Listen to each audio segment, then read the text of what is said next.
Hey, what's going on everybody? It's me, Hadi the Edge Master, and I want to give a quick recap of Spellbreaker that we were able to play during the beta weekend. Now the question you probably ask yourself, is Spellbreaker strong? Absolutely. Is it stronger than Berserker? When it comes to team play, absolutely. Can it be a strong dueling or roaming build? Absolutely. All these things are absolutely correct. But my problem lies with the utilities that Spellbreaker have.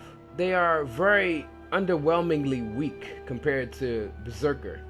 Now I am aware that this was just a beta test for the weekend, so I know that these skills aren't final and they might change when the game actually drops and so on and so forth. Now one skill I want to talk about is Imminent Threat. I didn't find this skill to be very useful because of the long cooldown, 35 seconds, and the 1.5 second taunt. Now this skill could be very powerful if it had more than one charge and it didn't go on cooldown for 35 seconds. They could at least add 3 charges to this skill, or maybe even 2, but just one taunt every 35 seconds is not very useful at all. Now compared to Berserker's Grandmaster trait, Bloody Roar, you can taunt them 1.5 seconds every 12 to 15 seconds, depending on if you're running Smash Brawler or not, which makes the taunt on Berserker stronger than the taunt on Spellbreaker.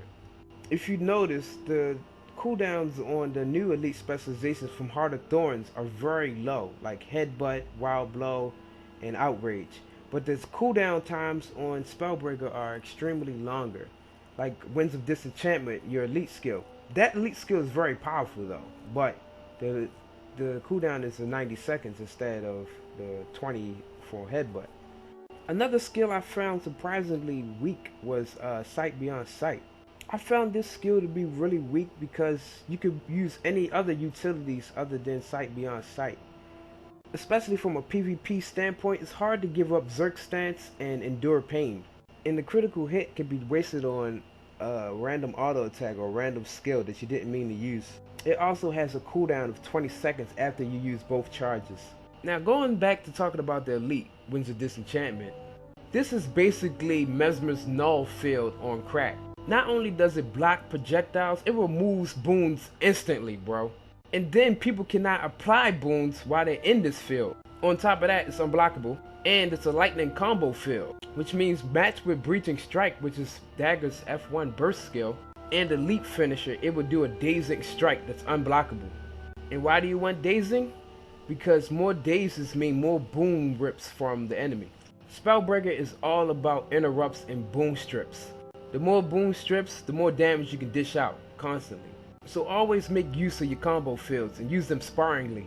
Now other than Winds of Disenchantment, Break Enchantments was another good skill to use. This did 100% more damage for people who had boons on them. And it was unblockable, and the cooldown was only 15 seconds. So not bad at all. Now would Spellbreaker be better than Berserker? I wouldn't necessarily say yes, and I wouldn't necessarily say no, because both of their roles play differently. Like I said before, Spellbreaker is all about boon denial, and it can lock down targets to dish out a lot of boons real quick and then keep just removing them constantly. While Berserker on the other hand can stun targets and lock them down constantly, or dish out a lot of burst damage, or even burn damage. So it all depends on how you like to play. So those are my thoughts, and I hope to see you again. Peace!